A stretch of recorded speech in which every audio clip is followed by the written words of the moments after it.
Hello my friends and welcome back, it's Milrev. Here we have Space Soccer, a nice fun soccer two-player game that I made, which is super relaxing until one player scores and you realize it's not what you thought it was. Everything has changed, the background, the ball, even the music turned on. Today I'm going to show you guys how to change these textures when you do something like scoring a goal, or actually also at whim by pressing a button like this to change the background or the ball. Without further ado, let's get started. Today we're going to be showing you guys how to do three different things. The first thing is setting up a texture rotator so that you can have your object change textures. Second one is going to be a button input so that you can change it with a button press on command. And the third one's going to be how to hook it up to a launcher or a touch sensor or anything that will cause the state to change, which will change the look of your game or character. So today we're going to be working on the ZX axis, looking down from above. You just have to click the box to get here. Let's go ahead and look at what I did for the world. So we're using a plane. That's the most common one, and I like to use the grass appearance. The other textures actually poke through your drawing, so you can see they look really weird. Grass, for some reason, is just a nice flat surface for you to work on. You guys can set these other things to be whatever you want. You can use up to 8 textures. I'm going to use 5. Just make sure you connect now them all to the world like this. Next, let's go ahead and go to Output Other, Marker Display, and grab a Move Node on. We're going to put this Move Node on up here. This will allow us to cycle between our textures.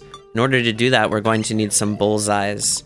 Let's set it for Digital, Rectangle, and make sure this first one here is at 0.05. If it's not, then everything goes crazy, trust me. And we're going to make this guy as skinny as possible. Put him like this. So this is going to be the thing that loads first, whatever's in the blue, and then as we move across, it'll load the other things. So we're going to need a total of 5 of these. Hook each one of these into one of your textures. Now we have the option to go through each of these, but we have no way to move, so let's go ahead and grab a button. You can grab any button you want to cycle through the worlds as long as you're not using it for anything else. And make sure the output timing is on press. I'm going to change it to the down button here. Awesome. Now we're just going to need to put a few things in the middle. Let's grab a counter node on to count how many times this button's been pressed. Then we're going to need to grab a constant. This constant is going to be how many different textures you want to cycle through. So if you have 8 textures, use 8. If you have 2, use 2. Now we just need a way to compare them. Let's use the equal comparison node on. Hook this one into the bottom. We want the output of the counter to go into here to compare these two, and then we want the output of this to head to the reset port of the counter. Let's go to the map node on next, a very useful one I'm still learning myself. Hook this into here and hook it into the marker node on. Now if we head into the settings, the input range is going to be however many you have, so I have 5. The output range we're going to set 0 to 1. And just like that, now by pressing the down button, we're able to cycle between these. Make sure it is only on one of your bullseyes each time, otherwise it'll break your game. And also it should reset after the last one. If not, you're going to have to check this section and see what you missed. Let's head into the game and see what we have. Alright, we're starting with this one, perfect. Press down and we're able to cycle through these. Fantastic, but don't go anywhere yet. We're not quite finished. Perfect. Now that we have everything we want to change the world, let's go ahead and copy this one so that we can change our spheres on demand as well.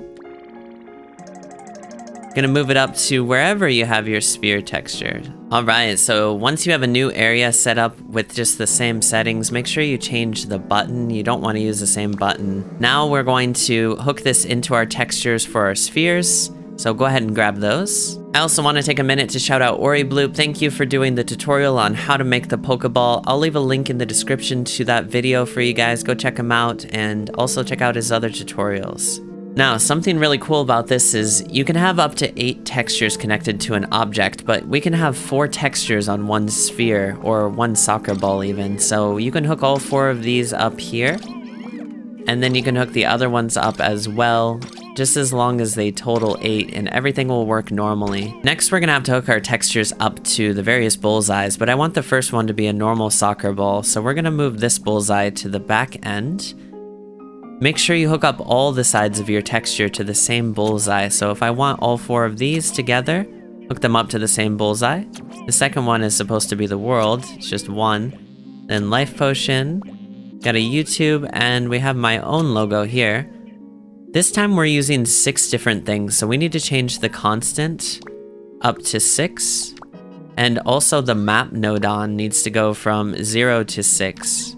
Okay, let's see if it's working. 1, 2, okay, those are perfectly on, and it's only covering 1 on each time. Ooh, we might move this one just a little bit like that. Perfect. Now let's move the soccer ball onto the field and test this one out. Alright, there's our normal soccer ball to start. Press right. Oh, there's our Pokeball. We can actually move it around so you guys can see it.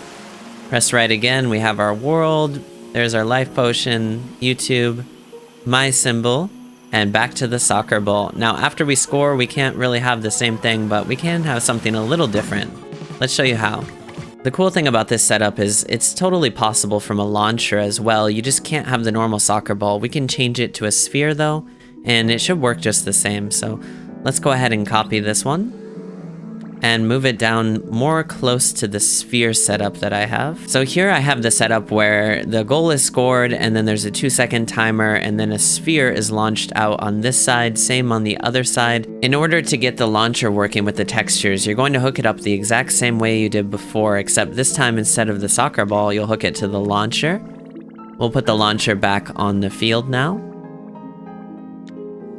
And you're going to also hook the input counter here up to the touch sensor in your goal. So grab the touch sensor's output, touching count to count up. So now you can use either the right button or this one if you'd like. If you don't want it to change when you score the goal, you don't have to do that part, but I think it looks better. And then do the same on the other side. Now when we go in and we score a goal, let's say the ball is changing each time. The ball comes out, it's a different one, and then you can also change it with the right button. I like to put it as yellow as well because then it kind of looks like the sun, especially when we change the background to space. Everything looks good. Alright, and it should work the same for the other side as well.